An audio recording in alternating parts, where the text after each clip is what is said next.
ஈகைக்கும் பாகைக்கும் இணையற்ற ஈழமணி திருநாட்டின் கிழக்கே மதுர கீதம் கேட்கும் மட்டுமானவரின் தெற்கே மகுவுற்றிருக்கின்ற மங்களபதியாம் மண்டூரம்பதியில் பிறந்து இந்த களுவாஞ்சிக்குடி கிழக்கிலங்கையின் எல்லை காவலராக மரத்தமிழர் மாமனிதர் இலங்கை தமிழரசு கட்சியின் முன்னாள் தலைவரும் பாராளுமன்ற உறுப்பினருமான அமரர் சீமு ராசமாணிக்கம் ஐயா அவர்களினுடைய 113வது ஜனனதின நிகழ்வு இன்று. இந்த நிகழ்வில் முதலாவதாக ஐயாவினுடைய சிலைக்கு மலர் மாலை அணிவித்தல் நிகழ்வு. அந்த மலர் மாலை அணிவித்தல் நிகழ்வை தொடர்ந்து ராசமாணிக்கம் ஐயா அவர்களினுடைய மண்டபத்திலே ஏனைய நிகழ்வுகள் யாவும் நடைபெற இருக்கின்றது. அந்த வகையிலே இந்த பிறந்த தின நிகழ்விலே முதலாவதாக நடைபெற இருக்கின்ற அந்த நிகழ்வு மாலை அணிவித்தல் நிகழ்வு. இந்த மாலை அணிவித்தல் நிகழ்விலே இந்த முதலாவது இந்த திருவுருவச் சிலைக்கு மாலை அணிவிப்பதற்காக நாங்கள் அன்போடு அழைப்பது தலைவர் இலங்கை தமிழரசு கட்சி மதிப்பிற்கும் மரியாதைக்கும் உரிய ஐயா திரு வி. கே. சிவஞானம் அவர்கள் முதலாவது மலர் மாலை அணிவிப்பதற்காக எங்களுடைய மரத்தமிழர் மாமனிதர் ராசமாணிக்கம் ஐயா அவர்களினுடைய திருவுருவ சிலைக்கு மாலை அணிவிப்பதற்காக இப்போது வருகை தந்து கொண்டிருக்கின்றார். தமிழரசு கட்சி அவர்களை நாங்கள் அன்போடு அழைக்கின்றோம். அடுத்து மாலை அணிவிப்பதற்காக முன்னாள் பாராளுமன்ற உறுப்பினரும் கிழக்கு மாகாண சபையினுடைய விவசாய அமைச்சருமான மதிப்பிற்கும் மரியாதைக்கும் உரிய திரு கி. துரைராஜசிங்கம் ஐயா அவர்களை அழைக்கின்றோம்.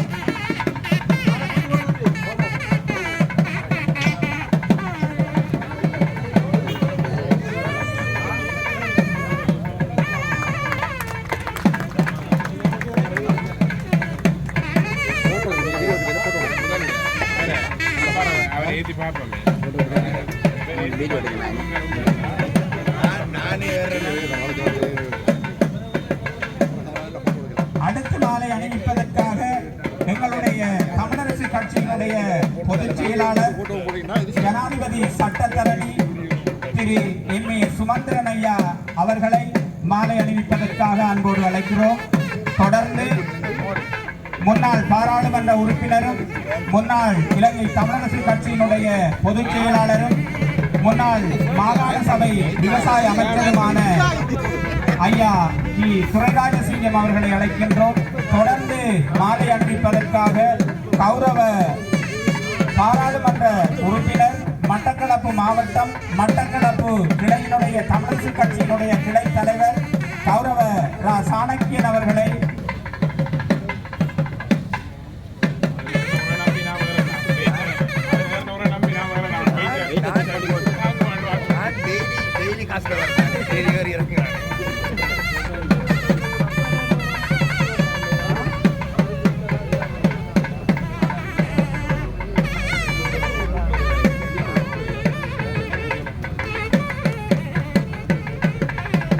மதிப்பிற்கும் மரியாதைக்கும் உரிய ஐயா சாணக்கியன் அவர்களை அன்போடு அழைக்கின்றோம்.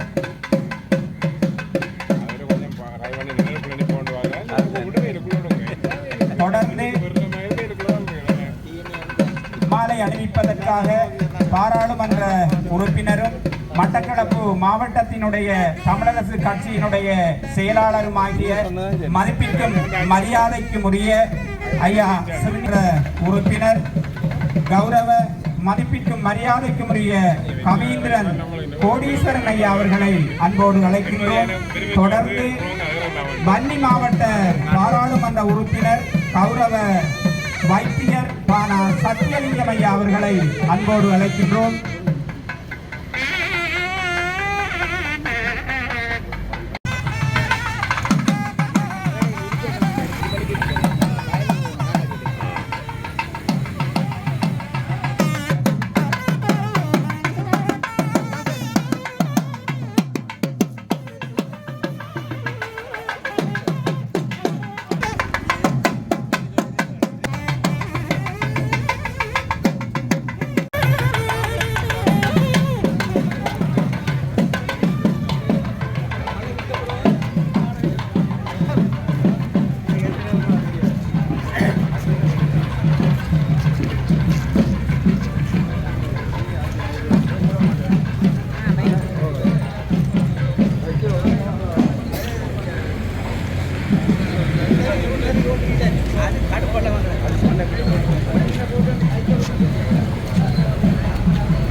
எம்பி மாதிரி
சீமு ராசமாணிக்கம் ஐயா அவர்களினுடைய 113வது ஜனனதின நிகழ்வுகள் தற்போது இந்த ராசமாணிக்கம் மண்டபத்திலே ஆரம்பமாகின்றது.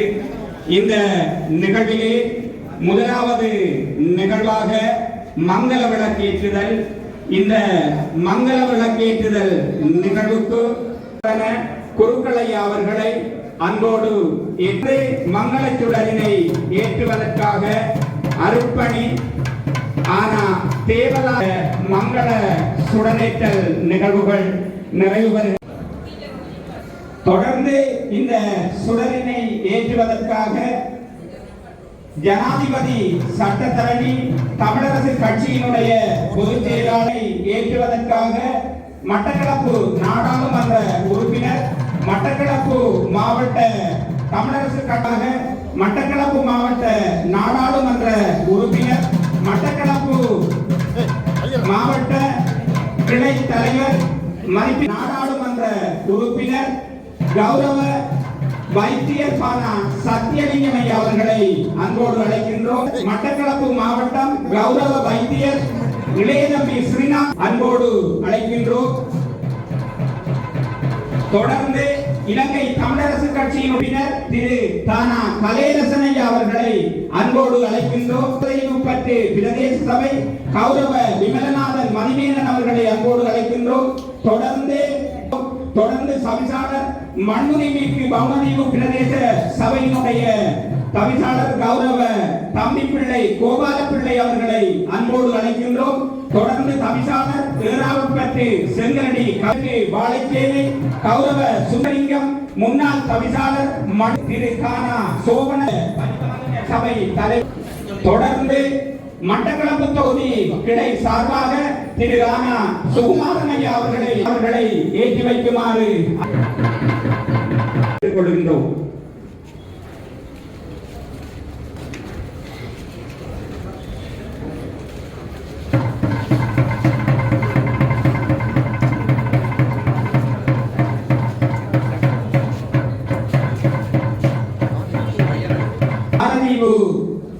பிரதேச சபையினுடைய தவிசாளர் அவர்களையும் ஒரு சுடரேற்றி வைக்குமாறு அன்போடு அழைக்கின்றோம்.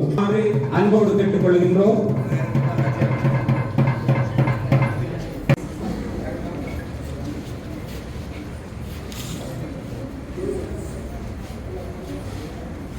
கொள்கின்றோம்.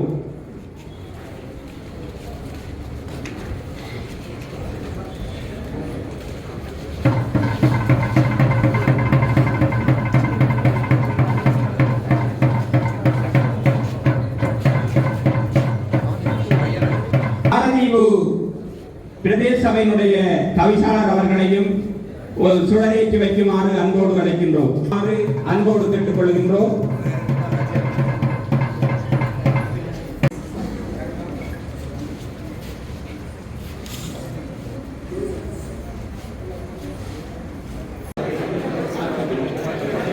இந்த சுகமான காலை வேளையில் இணைந்து கொண்டிருக்கக்கூடிய எங்களுடைய 113வது பிறந்த தின நாளிலே கலந்து கொண்டிருக்கக்கூடிய உங்கள் அனைவருக்கும் நிகழ்த்துவதற்காகவும் இந்த விழாவினுடைய ஏற்பாட்டு குழு தலைவர்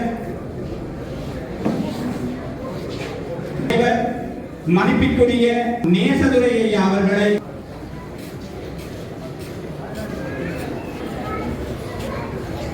இன்று நடைபெற்றுக் கொண்டிருக்கின்ற 13வது ஜனநல நிகழ்ச்சியை கலந்து கொண்டு பெரியோர்கள் அனைவரையும் பிடித்தவனாக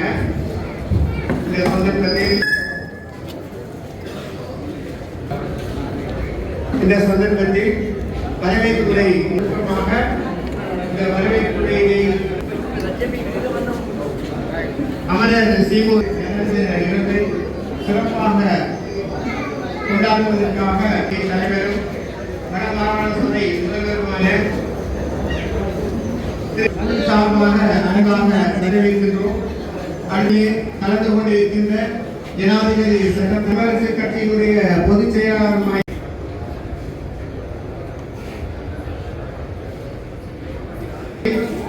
கௌரவ விமலநாதன் மணிமேனன் ஐயா ஆரியம்பதி பிரதேச சபை ஐயா அவர்களுடைய 113வது ஆண்டு ஜனதின தின நிகழ்வுக்கு வருகை தந்திருக்கின்ற அத்தனை பெரியோர்கள், நண்பர்கள், உறவினர்கள் அனைவருக்கும் இந்த வணக்கத்தை தெரிவித்துக் கொண்டும் இந்த நிகழ்வானது பாரிய அளவிலே பெரியளவாக ஏற்பாடு செய்யப்பட்டிருக்கின்றது. அந்த நிகழ்வு மிகவும் சிறப்பாக நடைபெற்று நிறைவடைவதற்கு எல்லாம் வல்ல மாணிக்க விநாயக பெருமான் துணை புரிய வேண்டும் என்று ஆசைகள் கூறி இந்த நிகழ்வை ஏற்பாடு செய்த ஏற்பாட்டு குழுவினர் மற்றும் சாணக்கியன் ஐயா அவர்கள் எல்லோருக்கும் இறைவனுடைய ஆசைகள் என்றென்றும் கிடைக்க பிரார்த்தித்து விடைபெறுகின்றேன். முன்னாள் பாராளுமன்ற உறுப்பினர் மதிப்பாளர் விஸ்வந்தர் அவர்கள் இந்த பெரும் நிகழ்வினுடைய சொந்தக்கார் உறவுகள் பேரனாக சொல்லக்கூடிய மட்டக்களப்பு பாராளுமன்ற உறுப்பினர் சதுக்கிய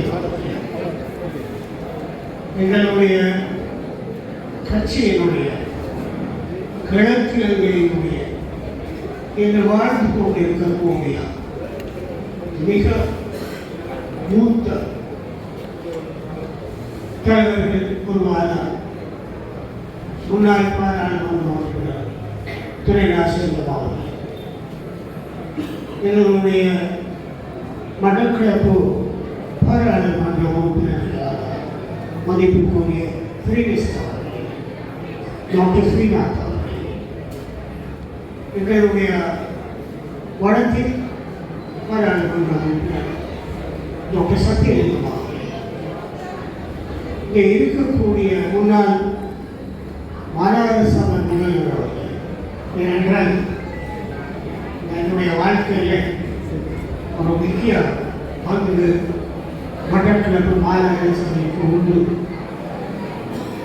முதலாவது மட்டக்களப்பு மாநகர சபையினுடைய முதல்வராக இருந்தவர்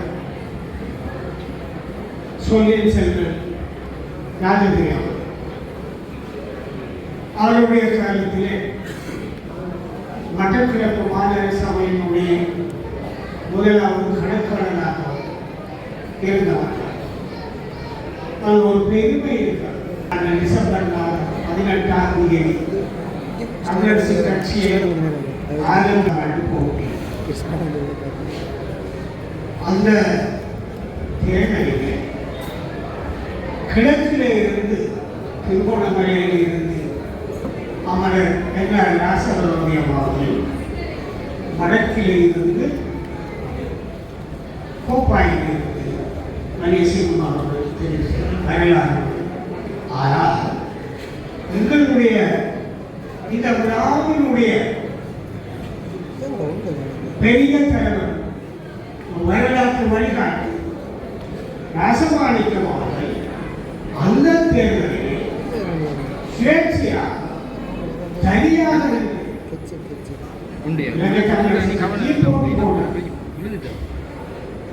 ஆனால் ராசமாணிக்கம் ஐயா சுயேட்சையாக வெற்றி பெற்றது.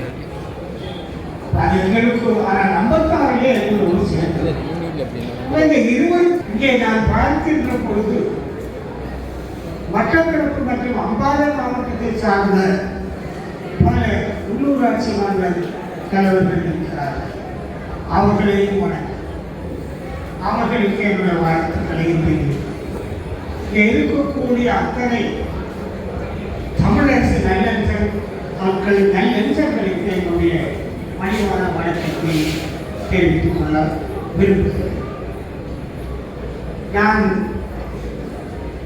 ஐயா ராசமாணிக்கம் பற்றி அந்த காலத்தில் இருந்து கட்சியோடு வாழ்ந்தவர் என்றாலும் இந்த நிகழ்விலே நிறைவு தேர்வை ஆற்ற இருக்கின்ற அன்புக்குரிய சுந்தரன் அவர்களுடைய எல்லைக்குள்ளே நான் போக விரும்பவில்லை. அவருடைய எல்லைகள் எவ்வாறு இருக்கும் என்பது ஒரு அளவுக்கு என்னால் ஊகிக்க முடியும். இருந்தால் ராசமாணிக்கம் ஐயாவை பொறுத்தவரையில் நான் ஏற்கனவே சொன்னது போல 1952ஆம் ஆண்டில் சுயேட்சையாக பட்டியலப்பு தொகுதியில் வெற்றிவிட்டாலும் கூட 56ஆம் ஆண்டிலிருந்து மிக திறமையான வெற்றிகளை 60-65 ஆண்டுகளிலே அது குறிப்பாக வழிகாட்டு தெரியும். அதே போல எங்களுடைய கட்சியினுடைய வரலாற்றிலே 4 முறை தலைவராக இருந்தவர் ராசமாணிக்கம். மேலே சுமந்திரன் அவர்கள் பேசுவார். இப்போ அவர்கள் ராசமாணிக்கம் அவர்களுடைய காலம், அவர்களுடைய வழிகள், தந்த செல்வாவுடைய வழிகள் அப்படிப்பட்டவை. இப்ப நாங்கள் அவர்களை நினைவு கூறுகிறோம் என்றால் அவர்கள் எந்த வழியிலே அரசியலை முன்னெடுத்தார்களோ, எந்த வகையிலே இந்த தமிழ் இனத்தினுடைய உணர்வுகளை தன்மானத்தை தனியாட்சியினுடைய அவசியத்தை எவ்வாறு வலியுறுத்தினார்களோ அதை நாங்கள் எவ்வாறு இன்றைய சூழ்நிலையில் முன்னெடுப்பது அவர்களுடைய வழிகாட்டல் என்ன என்பதுதான் என்னுடைய கேள்வி. நான் ஏற்கனவே நேற்று சொன்னேன், இந்த வரலாற்றிலே இந்த இனம் அதுவும் குறிப்பாக இந்த இனத்தினுடைய பிரதான முதன்மை கட்சியாக இருக்கின்ற தமிழரசு கட்சியினுடைய பொறுப்பு என்ன? நாங்கள் எவ்வாறு எங்களுடைய இலக்கை நோக்கி பயணிக்கிறோம்? அந்த பயணத்தினுடைய இலக்கை அடைவதற்கு எங்களுடைய மூலோபாயங்கள் என்ன? தொடர்பாடுகள் என்ன? உறவுகள் என்ன? எல்லாவற்றையுமே நாங்கள் முன்னெடுத்து சிந்திக்கின்ற ஒரு நிலையிலே இருக்கிறோம். ராசமாணிக்கம் ஐயா அவர்கள் நான் நேராக மாநாடுகளை பார்த்தேன். அவர்களுடைய அமைதியான வழிகாட்டு எங்களுக்கு ஒரு உதாரணமாக இப்பொழுது நாங்கள் எங்கே நிற்கிறோம் என்றால் இரண்டு விடயம் இருக்கிறது. ஒன்று, தென்னிலங்கையிலே ஏற்பட்ட ஒரு மாற்றம் ஒரு சட்டத்தின் 3/2 பங்கு பெரும்பான்மைக்கு மேலே இருக்கக்கூடிய ஒரு பாராளுமன்றத்தை கொண்டிருக்கின்ற ஒரு ஆட்சியினுடைய இருக்கையிலே நாங்கள் இருக்கிறோம். அந்த கட்சி எங்களுடைய மண்ணிலே மிக தீவிரமாக ஊடுருவுகிறது, கால் ஊன்றுகிறது. அது ஆரோக்கியமானதா? பார்க்க வேண்டிய தேவை. இந்த தலைமை என்பது இப்பொழுது நாங்கள் தமிழரசு கட்சியை பொறுத்தவரையிலே நாங்கள் ஏற்கனவே சொல்லும் ஒரு முதன்மை கட்சியாக இருந்தாலும் கூட நாங்கள் ஏனைய தமிழ் கட்சிகளை, அதில் தமிழ் தேசிய கட்சிகளை இணைந்து கொண்டு பயணிக்க வேண்டிய கட்டப்பாடு எங்களுக்கு உண்டு. அந்த பொறுப்பை நாங்கள் இப்பொழுது உண்மையாக நாங்கள் இந்த வருட ஆரம்பத்திலே ஆரம்பித்தோம். ஆனால் அது சற்று தாமதமானாது. இன்றைக்கு நாங்கள் கடந்த உள்ளாட்சி தேர்தலிலே போக, பாராளுமன்றத்திலே போக, எதிர்ப்புதிரமாக ஜனநாயக தமிழ் தேசிய கூட்டணியுடனான ஒரு இணக்கப்பாட்டுக்கு வந்திருக்கிறோம். ஒன்றிணைந்து அந்த இணக்கப்பாடு வந்து நாங்கள் அவரவர் கட்சியில் இருக்கிறவர்கள் தங்களுடைய தனித்துவமை, ஒவ்வொரு கட்சியும் தங்கள் தனித்துவமை பேணி இணைந்து செயல்படுவது என்ற முடிவு நாங்கள் இணைந்து வந்திருக்கிறோம். ஏனையோரையும் நானும் பொதுச் செயலாளரும் மீண்டும் உங்களோடு இணைந்து கொள்ளுங்கள் என்று அழைப்பு விடுக்கிறோம். ஆனால் அந்த அழைப்பினுடைய நிதியை பொறுத்தவரையில் அவர்கள் எந்த நிபந்தனையும் விதிக்கவில்லை. எங்களோடு பேசினார்கள். இப்பொழுது அந்த இணைப்பு தொடர்கிறது. அதே மாதிரியான ஒரு நிபந்தனையற்ற இணைவை ஏனையவர்களிடமிருந்து நாங்கள் எதிர்பார்க்கிறோம். இந்த தலைமை பற்றி நான் ஏன் சொன்னேன், நான் இப்பொழுது பல சந்தர்ப்பங்களில் சொல்லி இருக்கிறேன். சிங்கள தேசிய தலைமைக்கு கட்டுப்பட்ட எந்த கட்சியும் எங்களுக்கு விடுவி தராது. இப்பொழுது எங்களுடைய தெற்கத்திய நண்பர்கள் சொல்லுவது, எங்களுடைய கட்சியில் உங்களுடைய மக்கள் உறுப்பினராக இருக்கிறார்கள் என்பதுதான் உண்மைதான். எங்களுடைய மக்கள் அவர்களுடைய கட்சியில் இருந்து ஊடுருவி பல உள்ளூராட்சி மன்றங்களிலே பாராளுமன்றங்களிலே உறுப்பினர்களாக இருக்கிறார்கள். அவர்களுடைய எண்ணி என்ன? எங்களுடைய தமிழ் மக்களுடைய உரிமை சார்ந்து உரிமை சார்ந்து பேசக்கூடிய எண்ணி என்ன?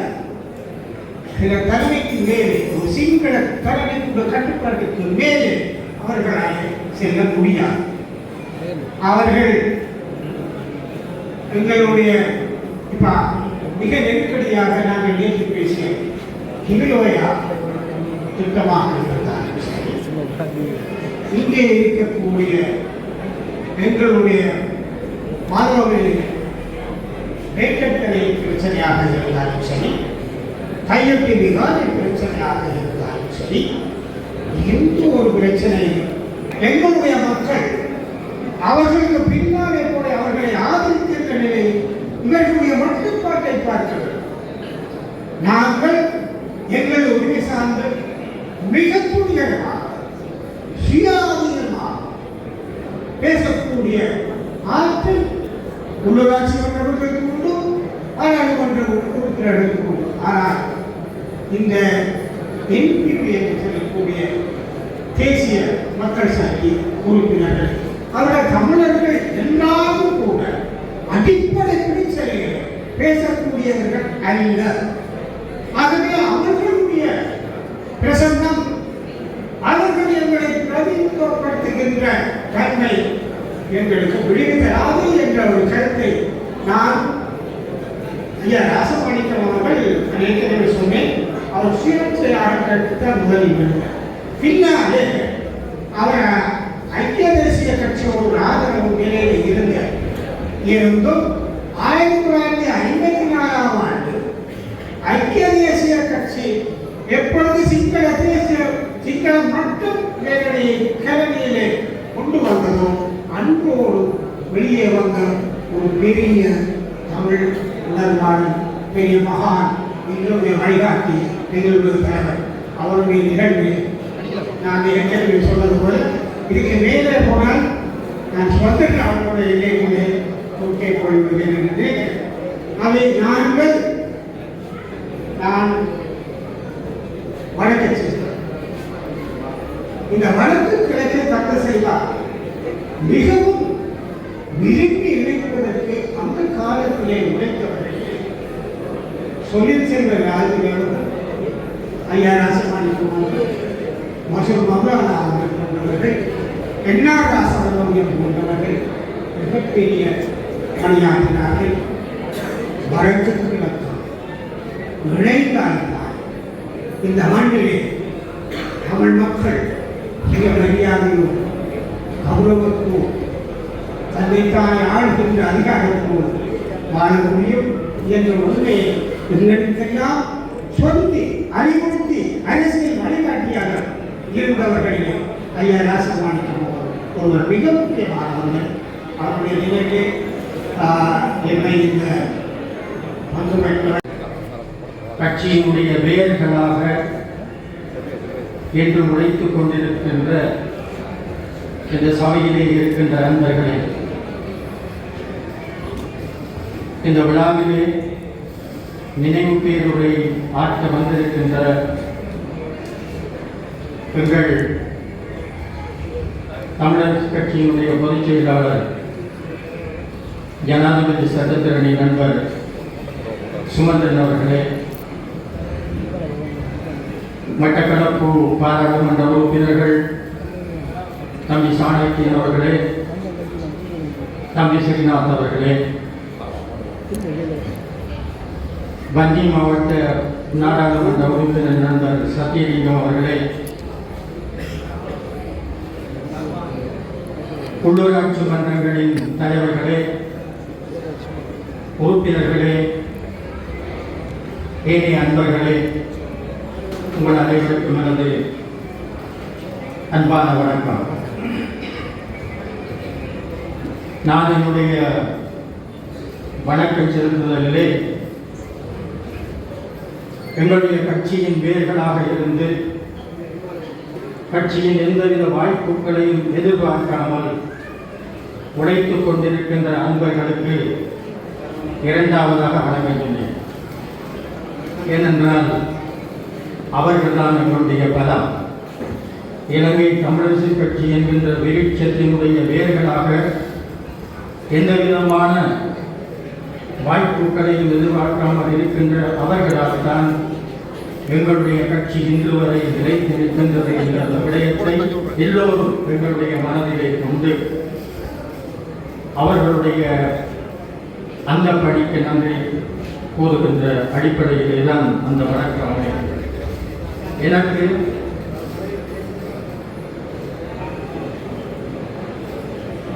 சீமு ராசமாணிக்கம் ஐயாவின் வாழ்வும் அவர் பதித்த தடங்களும் என்கின்ற தலைப்பிலே பேசும்படியான அன்பான பணிக்கு விடுக்கப்பட்டிருக்கின்றது.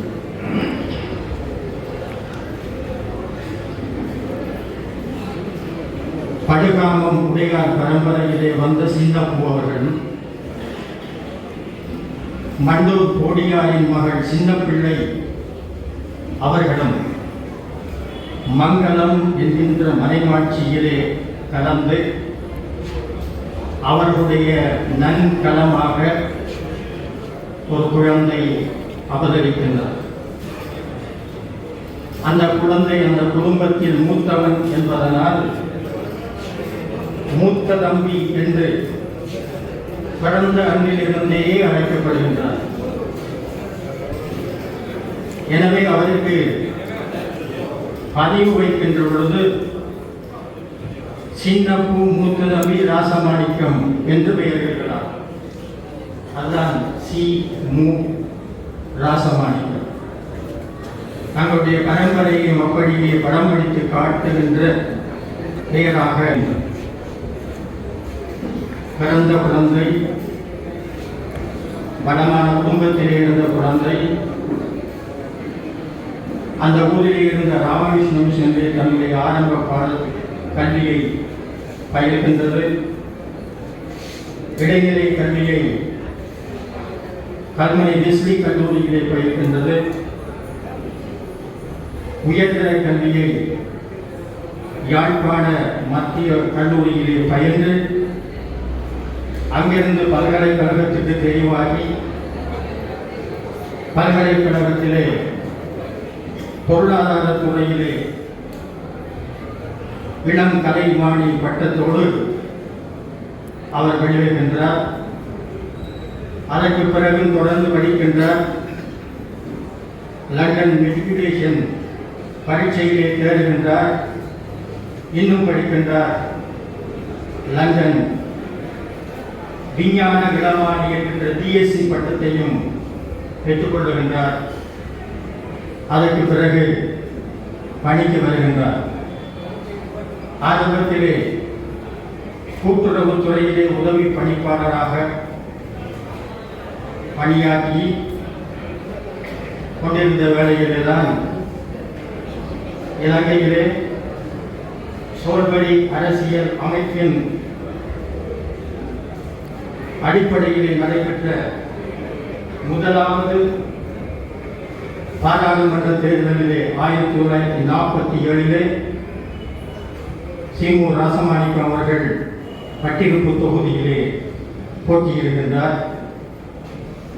ஆனால் மிக சொற்ப வாக்குகளால் அவர் தோல்வியடைகின்றார். தொடர்ந்து பணிக்கு செல்லுகின்றார். நில காணி ஆணையாளராக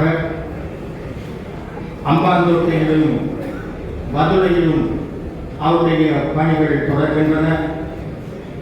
அக்காலத்திலே களுவாஞ்சிக்குடி வைத்தியர் அவர்களுடைய மகள் லீலாவதி அவர்களை திருமணம் செய்து கொள்கின்றார். 52ஆம் ஆண்டு வருகிறது. அடுத்த பொது தேர்தல், பாராளுமன்றத்துக்கான அடுத்த பொது தேர்தல் நடைபெறுகிறது. இந்த நேரத்திலே தான் தமிழரசு கட்சியின் தோற்றம் பெற்றிருக்கிறது. தமிழரசு கட்சிக்கு திருகோணமலைக்கு இப்பா ஒரு வேட்பாளரை நிறுத்துவதிலே ஒரு கஷ்டம் இருக்கிறது. ஏனென்றால் அப்போதெல்லாம் கிழக்கு மாகாணத்திலே அதுவும் மட்டக்களப்பு பகுதியிலே ஒரு பிரசாரம் இருந்தது. யாழ்ப்பாணத்திலே ஒரு பழமொழி உண்டு, முந்தி வந்த தீவார் ஹிந்தி வந்த தீவாரை தீவார் என்று சொல்வார்கள். அதே போலதான் முந்தி வந்த யாழ்ப்பாணத்தார் ஹிந்தி வந்த யாழ்ப்பாணத்தாரை யாழ்ப்பாணத்தார் என்பதனால் ஒரு முறை. அதன் காரணமாகத்தான் மட்டக்களப்பிலே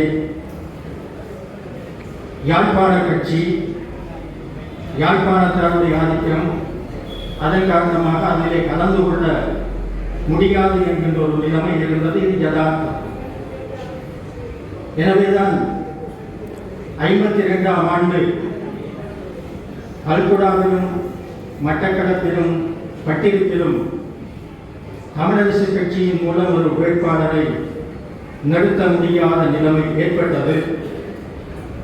என்றாலும்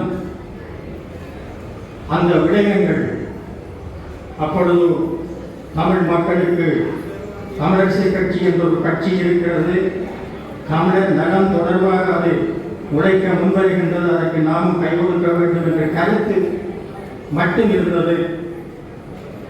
ராசமாணிக்கம் ஐயா அவர்கள் இங்கிருந்த கள நிலவரத்தின் அடிப்படையிலே அந்த கட்சியோடு சேர்ந்து வேட்பாளராக நிற்க முடியாதவராக ஆகின்றார். என்றாலும் பாராளுமன்ற தேர்தலிலே அவர் இருக்கின்றார். அடுத்த தேர்தல்களை 56, 60 தொடர்ந்து வருகின்ற பாராளுமன்ற தேர்தலிலே 56ஆம் ஆண்டு தேர்தல் வரும். அதற்கு முன்பாக 55ஆம் ஆண்டு ஸ்ரீலங்கா சுதந்திர கட்சியும் முன்னதாகவும், அதைத் தொடர்ந்து ஐக்கிய தேசிய கட்சி அந்த ஆண்டின் இறுதி பகுதியிலும் தங்களுடைய மகாநாடுகளிலே சிங்களம் மட்டும் சட்டத்தை தாங்கள் ஆட்சிக்கு வந்ததும் கொண்டு வருவதாகவும் நடைமுறைப்படுத்துவதாகவும் கூறுகின்றார். ராசமாணிக்கம் ஐயா அவர்கள் பாராளுமன்ற உறுப்பினராக இருந்தபொழுது சுயேட்சையாக 52ஆம் ஆண்டு பாராளுமன்றத்துக்கு சென்ற பொழுது இங்குள்ள கல நிலவரங்களின் அடிப்படையில் மக்களுக்கு அபிவிருத்தியை மட்டும் பெற்றுக் கொடுக்க வேண்டும் என்ற அடிப்படையிலே ஐக்கிய தேசிய கட்சியோடு சேர்ந்து அவர் தன்னுடைய பணிகளை நடத்தி கொண்டிருந்தார். அவருடைய கல்வி தகமை, ஆளுமை என்பவற்றை கருத்தில் கொண்ட ஐக்கிய தேசிய கட்சி அவருக்கு முக்கிய இடம் அளித்தது. மந்திரி பதவி கூட கொடுக்க முயன்றார்கள், அதை ஏற்றுக்கொள்ளவில்லை. ஆனால் வெளிநாடுகளுக்கு செல்லுகின்ற இலங்கை அரசாங்கத்தின் தூதுக்குழுகளிலே அவருக்கு தலைமை பதவியை கொடுத்து அனுப்பிவிட்டார்கள். இத்தகைய சௌகரியத்தையும் சௌபாக்கியத்தையும் ஐக்கிய தேசிய கட்சியத்திலே அனுபவித்துக் கொண்டிருந்த ராசமாணிக்கம் ஐயா அவர்கள் 55ஆம் ஆண்டு கலனியிலே சிங்களம் மட்டும் சட்டத்தை அந்த மாநாடு நிறைவேற்றிய பொழுது அவர் மட்டுமல்ல, கல்குடாவின் பாராளுமன்ற உறுப்பினராக இருந்த நல்லையா அவர்கள், இங்கே ஏற்கனவே 47ஆம் ஆண்டு தேர்தலில் வெற்றி பெற்றிருந்த எதிர்மனசிங்க அவர்கள், யாழ்ப்பாணத்திலே இருந்த நடேசன் போன்ற ஏனைய ஐக்கிய தேசிய கட்சியின் முக்கிய தமிழ் உறுப்பினர்கள் எல்லாம் கட்சியை விட்டு வெளியேறுகின்றார்கள். தாங்கள் தமிழர்கள் எங்களுக்குரிய தலைமை என்பது தமிழ் தலைமையின் மூலம்தான் கிடைக்கும், வறுமனை இருக்கின்ற பிரதேசவாதத்தின் அடிப்படையில் நாங்கள் பிரிந்து நிற்கக்கூடாது என்கின்ற அந்த கருத்தோடு தான் எல்லா பாராளுமன்ற உறுப்பினர்களும் வெளியாக எல்லா முக்கிய உறுப்பினர்களும் பாராளுமன்ற உறுப்பினர்கள் உட்பட ஐக்கிய தேசிய கட்சியின் ஆதரவாளர்கள் அனைவரும் ஐக்கிய தேசிய கட்சியை விட்டு வெளியேறுகிறார்.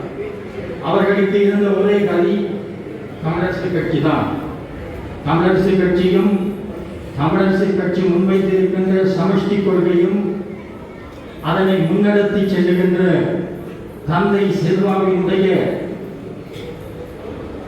அன்பான அரவணைப்பான நடத்தையில் தான் தமிழர்களுக்கு வழிகாட்டும் என்ற அடிப்படையிலே நான் குறிப்பிட்ட எல்லோரும் தமிழரசு கட்சியிலே சேருவதற்கு விண்ணப்பிக்கின்றார்கள்.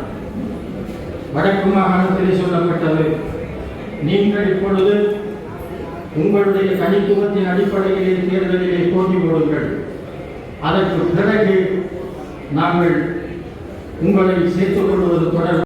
மட்டக்களத்திலே ராசமாணிக்கம் ஐயாவும் கல்குடா பட்டிருப்பு தொகுதியில் ராசமாணிக்கம் அவர்களும் எதிர்மன சிங்கம் அவர்களும் விண்ணப்பிக்கின்றார். கல்குடாவிலே போன மாணிக்கவாசகம் அவர்கள் விண்ணப்பிக்கின்றார்.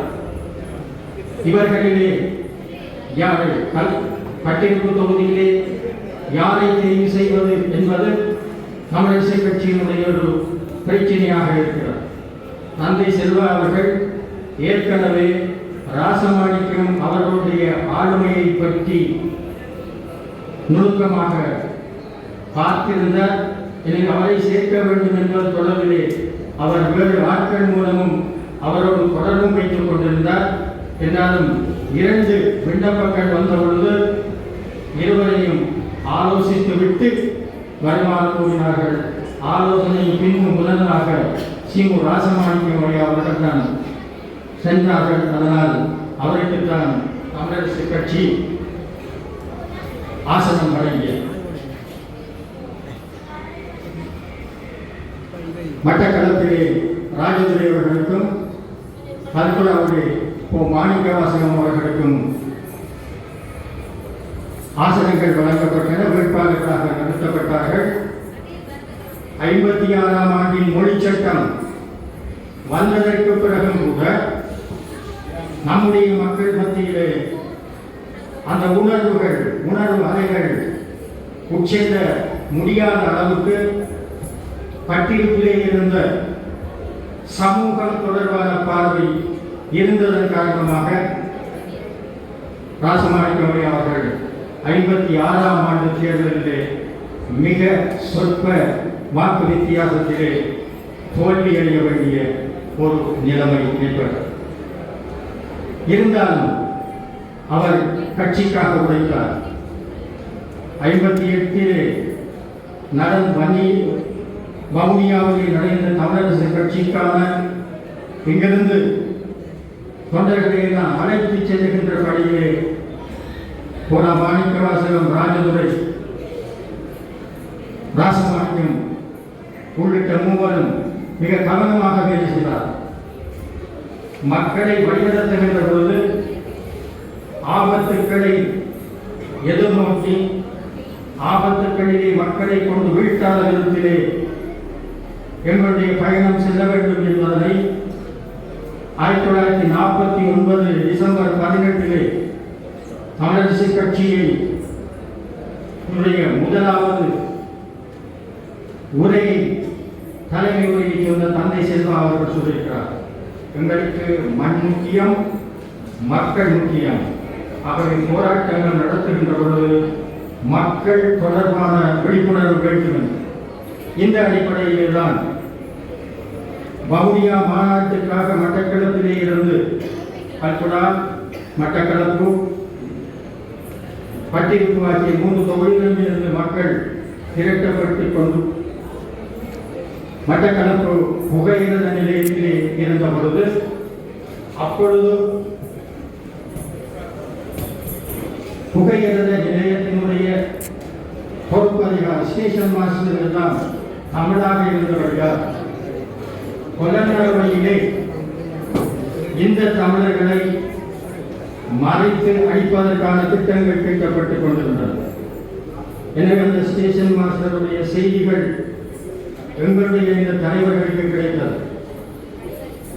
எல்லோரும் பொய்வண்டியிலே ஏறிவிட்டார்கள் என்றாலும் அவர்களை எல்லாம் புனானை வரை அழைத்து சென்று புனானையிலே எல்லோரையும் மறைக்கி எங்களுடைய தொண்டர்களை எல்லாம் இங்கே கொண்டு வந்தார்கள். ஆனால் அதிலே சென்ற பயணிகள் எல்லாம் பல நன்மையிலே தாக்கப்பட்டார். நண்பர்களே, இது ஒரு சின்ன உடையதான், ஆனால் அவர்கள் குறிப்பாக பாருங்கள். ஆபத்து ஒன்று இருக்கிறது. அந்த ஆபத்தை எப்படி நாங்கள் தாண்டுவது என்பதனை கவனமாகவும் கண்ணியமாகவும் கடைபிடித்ததன் காரணமாகத்தான் அன்று மட்டக்களப்பு புகையிரத்திலே செல்ல வேண்டி இருந்த தமிழரசு கட்சி தொண்டர்கள் பல நடுவிலே தாக்கப்படாமல் பாதுகாக்கப்பட்டார்கள். அந்த நுணுக்கத்தை எங்களுடைய தலைவர் அவர்களே, இலங்கை தமிழரசு கட்சியினுடைய தலைவர், வடக்கு மாகாண சபையினுடைய அவைத்தலைவர், பெரியவர் சி.மு. ராசமாணிக்கம் அவர்களுடைய வழித்தோன்றலும், மட்டக்களப்பு மாவட்ட பாராளுமன்ற உறுப்பினருமாகிய திரு சாணக்கியன் ராசமாணிக்கம் அவர்களே, முன்னாள் கிழக்கு மாகாண அமைச்சர் நண்பர் புரராஜ சிங் அவர்களே, கட்சியை சார்ந்த பாராளுமன்ற உறுப்பினர்கள் வைத்தியர் சத்தியலிங்கம், வைத்தியர் ஸ்ரீநாத் மற்றும் எங்கள் கட்சியினுடைய உள்ளூராட்சி சபைகளுடைய தவிசாளர்கள், உதவிசாளர்கள், உறுப்பினர்கள், பாலிம முன்னணி தலைவர் திரு சேவன் மற்றும் எங்களுடைய கட்சியினுடைய பிரதான செயற்பாட்டாளர்கள் அனைவருக்கும், மட்டு மாநகர சபையினுடைய முதல்வர், முன்னாள் முதல்வர் அனைவருக்கும் என்னுடைய பணிவான வணக்கங்கள். ஆண்டு 1977 ஆகஸ்ட் மாதம், ஜூலை மாதத்திலே ஒரு பொது தேர்தல் இந்த நாட்டிலே நடந்திருந்தது. 77 பொது தேர்தல் தமிழ் மக்களுடைய வாழ்க்கையிலே ஒரு திருப்புமுனையான தேர்தல். இது எங்கள் அனைவருக்கும் தெரிந்த ஒரு விடயம். தனிநாடு கோரிக்கையை முன்வைத்து தமிழ் மக்களிடையே ஆணையை பெற்ற ஒரே ஒரு தேர்தல். வடக்கிலும் கிழக்கிலும் 18 ஆசனங்களை தமிழர் விடுதலை கூட்டணி பெற்றிருந்தது. கிழக்கிலே கல்முரா தொகுதியை தவிர அதிலும் சொற்ப வாக்குகளால் திரு கீரமணி தேவநாயகம் வெற்றி பெற்றிருந்தார். அப்படியான ஒரு சரித்திர முக்கியத்துவம் வாய்ந்த வெற்றியை தமிழர் விடுதலை கூட்டணி, இலங்கை தமிழரசு கட்சி, அகில இலங்கை தமிழ் காங்கிரஸ், இலங்கை தொழிலாளர் காங்கிரஸ் ஆகிய 3 கட்சிகளும் இணைந்து உருவாக்கிய தமிழர் விடுதலை கூட்டணி பெற்றிருந்தது. ஆனால் அதே தேர்தலிலே நாடு பூராவும் ஐக்கிய தேசிய கட்சி பெரும் வெற்றியை இருந்தது. இன்றைக்கு 3-2 பெரும்பான்மை, 3-2 பெரும்பான்மை என்றெல்லாம் சொல்லுகிறோம். அவர்கள் 6-5 பெரும்பான்மையை பெற்றிருந்தார்கள். 6-5 பெரும்பான்மையை நாடு பூராகவும் பெற்றிருந்தார்கள். அது தொகுதி சார்ந்த தேர்தலாகினாலே தமிழ் பிரதேசங்களிலே தமிழர் விடுதலை கூட்டணி வேட்பாளர்கள் வெற்றி பெற்றிருந்தார்கள். ஆனால் நான் சொன்னதை போல கல்குடா தொகுதியிலே சொற்ப வாக்குகளிலே ஐக்கிய தேசிய கட்சியைச் சேர்ந்த தேவநாயகம் வெற்றி பெற்றார். அதே போலதான் மற்ற தொகுதிகளிலேயும் ஐக்கிய தேசிய கட்சி வேட்பாளர்கள் கணிசமான வாக்குகளை தமிழ் மக்களிடத்திலே இருந்து பெற்றிருந்தார்கள். தொகுதி வாரியான தேர்தல் காரணமாக வடக்கு கிழக்கிலே தமிழர் பெரும்பான்மையாக வாழ்ந்த ஒரு தொகுதியை தவிர மற்றெல்லா தொகுதிகளிலேயும் தமிழர் விடுதலை கூட்டணி வெற்றி பெற்றது என்று சொன்னாலும் கூட வாக்குகளின் அடிப்படையிலே பார்க்கிற போது ஐக்கிய தேசிய கட்சிக்கு பாரியதொரு செல்வாக்கு இருந்ததை காண முடிந்தது. ஆனபடியினால் தான் அந்த தேர்தலுக்கு பிறகு எங்களுக்கு தமிழ் மக்களுடைய ஆணை இருக்கிறது என்று திரு அமுதலிங்கம் சொன்னபோது, தனிநாட்டிற்கான ஆணை இருக்கிறது என்று சொன்னபோது வாக்குகளை எல்லாம் எண்ணி காண்பித்து உங்களுக்கு 50% வாக்குகளே இல்லை என்று சொல்லி அதிபர் ஜெயலலிதா ஒரு கடிதம் எழுதினார். இதுதான் என்னுடைய அரசியல் வியாக்கியானம் என்று எழுந்து சொல்ல வக்கீலானவர்கள் இன்று மக்களுக்கு ஆலோசனை சொல்கிறார்கள். மக்கள் அவதானமாக இருக்க வேண்டும். இது 24 ஆண்டு காலத்தில் இல்லாத ஒன்று. அவர்களுக்கு சவாலிலும் கூட எதிரியே யாருன்னு தெரியாது, எந்த பக்கத்தில் இருக்கிறது தெரியாது, கூட இருக்கிறவங்க அதை இயக்கிறான்னு கூட தெரியாது. நிறைய தரவுகள் அதான் நடக்குது. ஏனென்றால் கூட இருக்கிறவனுக்கு மட்டும்தான் தெரியும் என்று சொல்கிற ரகசியமும் ரகசியத்தில் இருக்கு. அவன் கூட இருக்கிறவன் செய்ய வேண்டும்.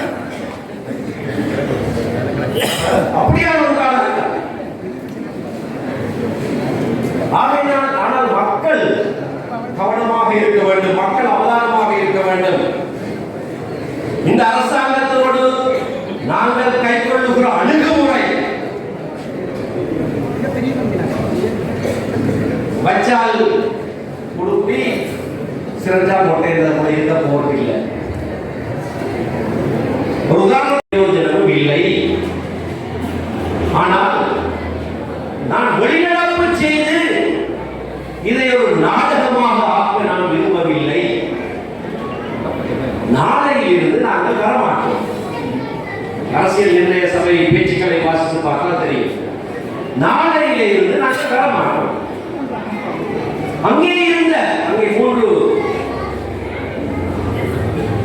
அகில இலங்கை தமிழ் காங்கிரஸ் உறுப்பினர்கள் இருந்தார். அங்கே இருந்த தமிழ் காங்கிரஸ் உறுப்பினர்கள் சொன்னார்,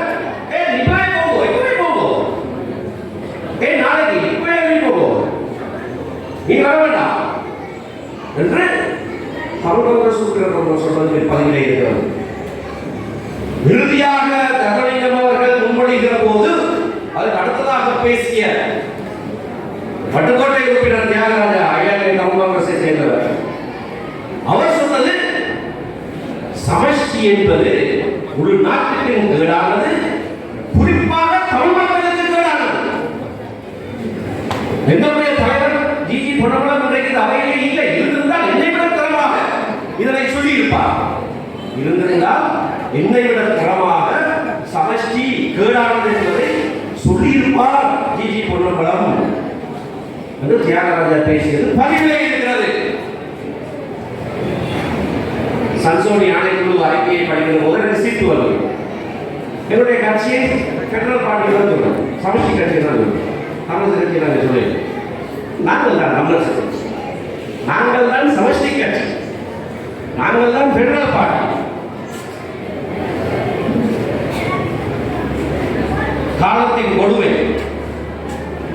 இன்றைக்கு நாங்கள் காது கொடுத்து கேட்க வேண்டியிருக்கிறது வேண்டுதல் கலைஞர். இப்படியெல்லாம் சொன்னவர்கள் ஏதோ தாங்கள் தான் சமஷ்டியை நாட்டுக்கு அறிமுகப்படுத்துகிறார்கள் போல பேசுவது அது வருவது.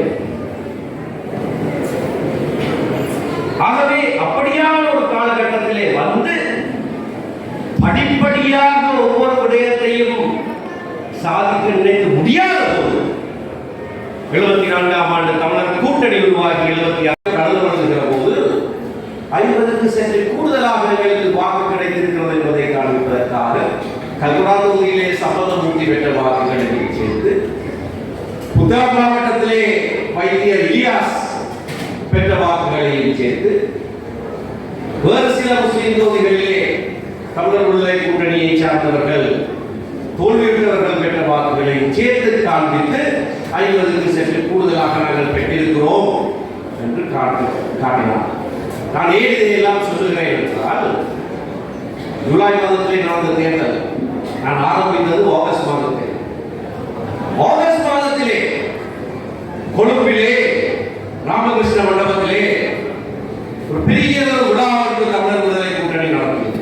தேர்தல் வெற்றிக்கு பிறகு கொழும்பில் நடாத்தப்பட்ட மாபெரும் கூட்டம். அந்த கூட்டத்திலே 13 வயது பையனாக நானும் கலந்து கொண்டேன். பச்சை வனத்திலே அடித்த ஆணி போல அப்படியே அந்த கூட்டத்திலே நடந்த அத்தனையும் எனக்கு ஞாபகம். ஒவ்வொருவரும் பேசின பேச்சுக்களை இப்ப பேச சொன்னாலும் நான் திரும்ப பேசுவேன். அடிக்கடி சொல்லியிருக்கிறோம் கிடையாது. அந்த கூட்டம் எங்களுடைய கட்சி பாரம்பரியத்தின்படி பிரதான பேச்சாளர் இறுதியிலே பேசுவார், கட்சியுடைய முதல்வர் இறுதியிலே பேசுவார். ஆனால் அன்றைக்கு அவர்கள் பேசின பிறகுதான் மன்னார் சூசைதாசன் பேசினார். அவர்கள் பேசுகிற போது சொன்னார், எனக்கு பிறகு ஒரு விசேஷ பேச்சு இருக்கிறது. நாங்கள் சம்பியாவிலே இருந்து வரவழைத்த ஒரு விசேஷ மேளம் எனக்கு பிறகு உலகம் என்று சொன்னார். அப்படி பெரிய பேச்சாளர் சூசைதாசன் அந்த தேர்தல் திரு அவர்களிடம் பேசுகிற போது சொன்ன ஒரு முக்கியமான கருத்தை நான் இங்கே ஞாபகப்படுத்த விரும்புகிறேன். தமிழர் விடுதலை கூட்டணி வெற்றி பெற்றிருக்கிறது என்றெல்லாம் சொல்லுகிறோம். தமிழ் ஈழத்திற்கான தனிநாட்டிற்கான ஆணையை வடக்கு கிழக்கிலே தமிழ் மக்கள் கொடுத்திருக்கிறார்கள் என்று சொல்லுகிறோம். சொல்லிவிட்டு சொன்னார், ஆனால் எங்கள் மக்கள் மத்தியிலே ஒரு பச்சை மோகம் ஒன்று தென்படுகிறது. ஐக்கிய தேசிய கட்சியினுடைய நிறம் பச்சை. ஒரு பச்சை மோகம் ஒன்று தென்படுகிறது. அதை குறித்து நான் எச்சரிக்கை செய்ய வேண்டும். காரணம் என்ன? 70லிருந்து 77 வரையான ஆட்சி காலம் மிக ஒடுக்குமுறையான ஒரு ஆட்சி காலம். ஸ்ரீமாவோ பண்டாரநாயக்க அம்மையாருடைய ஆட்சி காலம். அப்பொழுதுதான் தமிழ் இளைஞர்கள் மத்தியிலே ஆயுத போராட்டமும் உருவாகிறது. தரப்படுத்தல் என்கின்ற ஒரு விதியை கொண்டு வந்து பல்கலைக்கழகத்துக்கு தமிழ் மாணவர்கள் போக முடியாத சூழ்நிலை எல்லாம் உருவாக்கப்பட்ட காலம். முதலாவது குடியரசு அரசியல் யாப்பு உருவாக்கப்பட்ட காலம். 70லிருந்து 72 வரையான காலகட்டத்திலே அரசியல் நிர்ணய சபையை உருவாக்கி எங்களுக்கு இதுவரை கொடுக்கப்பட்ட யாப்பு இங்கிலாந்திலே வரையப்பட்டது. இங்கிலாந்து பாராளுமன்றத்திலே நிறைவேற்றப்பட்டது. அது இலங்கையிலே நிறைவேற்றப்பட்டது சொல்றீங்க அரசியல் யாப்பு இங்கிலாந்து பாராளுமன்றத்திலே நிறைவேற்றப்பட்டது. ஆனால் இங்கே மண்ணிலிருந்து எழுகிற எங்களுடைய சொந்த அது சொல்லி இருக்கிறது ஒட்டக்னஸ் கான்ஸ்டிடியூஷன்.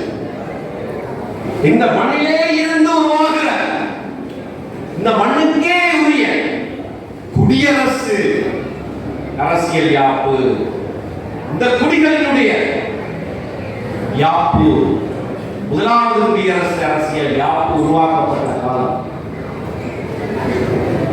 இன்று காலையிலே எங்களுடைய திருவண்ணாமலை பாராளுமன்ற உறுப்பினர் ஐயா கோதாசன் தொலைபேசி அழைப்படுத்து இவ்விடத்திலே சன்சோனி ஆணையத்தினுடைய அறிக்கை இருக்கிறதா என்று கேட்டார். அவருக்கு ஏதோ தேவைப்படுது. அதை கண்டுபிடிக்கலாம். அதை கண்டுபிடித்தோம். கண்டுபிடித்த காரணத்தினாலே சத்திரத்தை படித்துக் கொண்டது. இந்த சத்திரம் எல்லாம் 90ஆம் ஆண்டுக்கான சத்திரங்கள் எல்லாம் சொல்லப்பட்டிருக்கிறது. எப்படியாக 72ஆம் ஆண்டு முதலாவது குடியரசு அரசியல் யாப்பு உருவாக்கப்பட்ட போது எங்களுடைய தலைவர்கள் வீதியோரங்களில் நின்ற அரசியல் யாப்பை எரித்தார்கள். தொடர்ந்து பெருகல் உபதவசாளர் திரு மாணிக்க வாசகம் ஐயா அவர்களை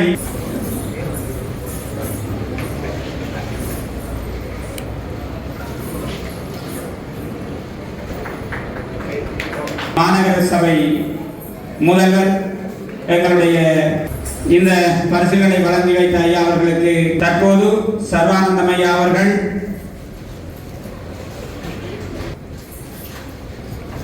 தம்பலகாமம் உப தவிசாளர்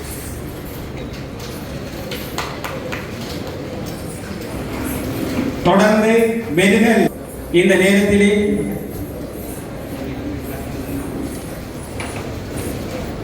வழங்கி வைத்த அடுத்து மண்முனை தென்னறிவில் பெற்ற உதவி தவிசாளர் அவர்கள் தொடர்ந்து மட்டக்களப்பு இந்த பரிசுகளை வழங்கி வைத்த அத்தனை பேர் உண்மையிலே இந்த சீமு ராசமாணிக்கம் ஐயாவுடைய 113வது ஜனன தினத்தை முன்னிட்டு இந்த நடக்கிற இந்த நிகழ்வுகளே தலைமை தாங்குகிற விடயம் சம்பந்தமாக நாங்கள் இந்த மட்டக்களப்பு மாவட்ட ஏற்பாடு குழு உலா குழு நாங்கள் பேசி நாங்கள் விரும்பி தான் இலங்கை தமிழரசு கட்சியுடைய தலைவர் அவர்களை இந்த நிகழ்விலே தலைவராக தலைமை தாங்க வேண்டும் என்று அழைப்பதை நாங்கள் பெற்றிருக்கிறோம். அதுக்கு ஒரு காரணம் இருக்கின்றது. அது சம்பந்தமாக பலர் பேசியிருந்தார்கள். இந்த கட்சி இலங்கை தமிழரசு கட்சியானது வடக்கும் கிழக்குக்குமான ஒரு கட்சி. இதிலே எங்களுக்குள்ளே இந்த பிரதேசவாதம் இல்லை. எங்களுடைய கட்சியிலே ஒரிஜினல் கட்சிக்காரருக்குள்ளே பிரதேசவாதம் எதுவும் இல்லை. எங்களுடைய தலைவர் அவர்கள் மட்டக்களப்பிலே இலங்கை தமிழரசு கட்சிக்கு அவர்தான் தலைவர், அம்பாறையிலே இலங்கை தமிழரசு கட்சிக்கு அவர்தான் தலைவர். வடமையா அவர்களை இந்த நிகழ்விலே தலைவராக நாங்கள் தெரிவு செய்திருக்கிறோம். இல்லாவிட்டால் என்னுடைய பார்ட்னருடைய நிகழ்விலே எனக்கு மாவட்ட தலைவராக தலைமை தாங்கிறது பெரிய விடயம் அல்ல. ஆனால் இந்த செய்தி சொல்ல வேண்டும் என்றதுக்காகத்தான் நாங்கள் அந்த முடிவை எடுத்துக்கிறோம். அதே நேரத்தில் இரண்டாவது ஒரு விடயத்தை சொல்ல வேண்டும். இந்த ராசமாணிக்கம் ஐயாவுடைய முதலாவது என்னுடைய அரசியல், அதாவது நான் இலங்கையிலே கலந்து கொண்ட முதலாவது அரசியல் கூட்டமும் சீமு ராசமாணிக்கம் ஐயாவுடைய ஒரு ஜனதின நிகழ்வுதான். அது 13 ஆண்டுகளுக்கு முன்பாக இதே இடத்திலே அவருடைய 100வது ஜனதின நிகழ்விலே தான் நான் கலந்து கொண்டிருந்தேன். அந்த நேரத்தில் நான் அந்த வெளியிலே ஒரு கதிரையிலே இருந்து எனக்கு தரப்பட்ட பணி, நாங்கள் ஒரு கேலண்டர் ஒன்று கொண்டு வந்த நாங்கள் அந்த கேலண்டர் கொண்டு கலந்து கொண்ட அனைவருக்கும் கொடுக்கப்பட்டது. அந்த கேலண்டரை கொடுக்கிற பொறுப்பு தான் எனக்கு தரப்பட்டது. அப்போ நான் வெளியிலே இருந்து அந்த கேலண்டரை கொடுத்திருந்தேன். 13 ஆண்டுகளை கடந்து இலங்கை தமிழரசு கட்சியுடைய மட்டக்களப்பு மாவட்ட கிளை தலைவராக இந்த நிகழ்விலே உங்கள் முன் நன்றிகளை வழங்குவதற்கு நீங்கள் அனைவரும் எனக்கு தந்த அந்த ஆதரவுக்காகவும் முதலாவது நான் நன்றி சொல்லி என்னுடைய நன்றிகளை நான் ஆரம்பிக்காக நினைக்கின்றேன். நேரத்தை கருதி பொதுவாக அனைவருக்கும் நன்றி சொல்லி முடிக்கலாம் நினைக்கின்றேன். ஆனால் இரண்டு விடயங்களை சொல்ல வேண்டும். என்னுடைய வண்டி மாவட்டத்திலே இருந்து வருகை தந்த கௌரவ பாராளுமன்ற உறுப்பினர் டாக்டர் சத்தியலிங்கம் அவர்களுக்கும் ஏனைய எங்களுடைய பாராளுமன்ற உறுப்பினர்கள் மக்களுடைய பசியை உணர்ந்து தங்களுடைய அந்த உரைக்கான நேரத்தை தேவையில்லை என்று சொல்லியிருக்கிறார்கள். அதற்கு முதலாவது அவர்களுக்கு நாங்கள் இந்த இடத்திலே நன்றி சொல்ல வேண்டும். நீங்களும் கைத்தட்டி நன்றி சொல்ல வேண்டும். இல்லாவிட்டால் இன்னும் ஒரு அரவணைத்தியான பசியிலே இருக்க வேண்டியதாக வந்திருக்கு. இரண்டாவது, இந்த எனக்கு கௌரவ சுமந்திரன் ஐயா அவர்கள் உரையாடிய பொழுது எனக்கு ஒருவர் திடீரென்று ஓடி வந்து சொன்னார், சுமந்திரன் ஐயா அடிப்பார் என்று தெரியும், இப்படி லோக்கலாக இருந்து அடிப்பார் என்று எனக்கு தெரியாது. அதாவது இந்த மட்டக்களப்பு ரகசியங்களை பற்றி சொன்ன விடயம். உண்மையிலேயே நான் ஒரு விசேடமான ஒரு நன்றி மட்டக்களப்பு ரகசியங்களை இயக்கும் அந்த நபர்களுக்கு இந்த இடத்திலே நான் வழங்குகின்றேன். அதற்கான காரணம், இந்த நிகழ்ச்சியினுடைய ஏற்பாடு சம்பந்தமாக எத்தனை மணிக்கு நடக்கும் என்ற விடயத்தை நாங்கள் விளம்பரப்படுத்த வேண்டும், சொல்ல வேண்டும் என்று சிலர் சொல்லியிருந்தார்கள். ஆனால் அது அந்த பொறுப்பை அவர்களை எடுத்து அந்த பொறுப்பை மிக அழகாக இடத்திலே நடக்குது என்ற செய்தியை சொல்லி தந்த அந்த மட்டக்களப்புக்கு இந்த மேடையிலே நான் நன்றி சொல்ல கடமைப்பட்டிருக்கின்றேன். இன்னொரு சிலருக்கும் நான் நன்றி சொல்ல வேண்டும். அதாவது இன்று இந்த நிகழ்வு நடைபெறும் பொழுது மட்டு அம்பாறை இலங்கை தமிழரசு கட்சியை சேர்ந்த அப்படி ஒரு அமைப்பே இந்த கட்சியில் மட்டு அம்பாறை சேர்ந்த இலங்கை தமிழரசு கட்சியை சேர்ந்த ஒரு குழு ஒரு எதிர்ப்பொன்றை செய்வதற்கு தயாராக இருக்கிறதாக சொல்லியிருந்தார்கள். அவர்களை வரவேற்பதற்கு, அவ்வாறு நடந்தால் அவர்களை வரவேற்கிறதுக்கு இன்னொரு குழு தயாராக இருந்தது. அந்த வரவேற்பு செய்ய தேவைப்படவில்லை. அந்த குழுவினர் இந்த இடத்தில் இருக்கிறார். அந்த குழுவினருக்கு நன்றி நான் சொல்ல கருதப்படாத குழுவில் இருக்கிற சிலர் கை காட்டுறார்கள். அந்த வகையில் இந்த நிகழ்வை உங்களுடைய இலங்கை தமிழரசு கட்சி மாவட்ட கிளை கடந்த ஒரு சில வாரங்களுக்கு முன்பாக கூடிய பொழுது நாங்கள் ஒரு கட்சி நிகழ்வாக செய்வதற்காக தீர்மானம் எடுத்திருந்தோம். அந்த வகையிலே அந்த கட்சி தீர்மானத்தின் அடிப்படையில் நாங்கள் ஒரு விழா குழுவை நியமித்திருந்தோம். அந்த விழா குழு தான் உண்மையிலே இந்த நிகழ்வுகள் அனைத்தையும் ஏற்பாடு செய்து மிக சிறப்பாக செய்திருக்கின்றார்கள்.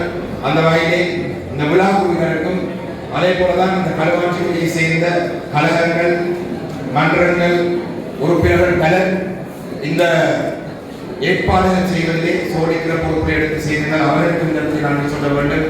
அதே போலதான் டான்ஸ் நடனம் வழங்கிய அந்த மாணவியருக்கும் இந்த இடத்தில் நன்றி சொல்ல வேண்டும். என்னுடைய ஊடக நண்பர்களுக்கும் நன்றி சொல்ல வேண்டும். இறுதியாக எங்களுடைய இந்த நிகழ்விலே தலைமை தாங்கி நடாத்துவதற்கு வருகை தந்த எங்களுடைய தலைவர் சி.வி.கே. சிவஞானம் அவர்களுக்கும் அதே போல தொடர்ச்சியான உரையை வழங்குவதற்காக வருகை தந்த எங்களுடைய கட்சியினுடைய பொதுச் செயலாளர் சுமந்திரன் ஐயா அவர்களுக்கும் ராசமாணிக்கம் ஐயா பற்றி பல விடயங்களை எங்களுக்கு சொல்லி தந்த எங்களுடைய துராசிங்கம் ஐயா அவர்களுக்கும் அதே நேரத்தில் கலந்து கொள்வதற்காக திருவண்ணாமலை, அம்பாறை, முல்லைத்தீவு, யாழ்ப்பாணம் போன்ற பல மாவட்டங்களில் இருந்து வருகை தந்த என்னுடைய கட்சி உறுப்பினர்கள் அனைவருக்கும் என்னுடைய நன்றியை சொல்லி ஊராட்சி மன்ற உட்பட கட்சி உறுப்பினர் இல்லைன்னா உறுப்பினர் அனைவருக்கும் என்னுடைய நன்றியை சொல்லி ஊடகங்களுக்கு மீண்டும் ஒரு நன்றியை சொல்லி எனக்கு கூட மாட்டாங்க. விடைபெறுகிறேன். நன்றி, வணக்கம்.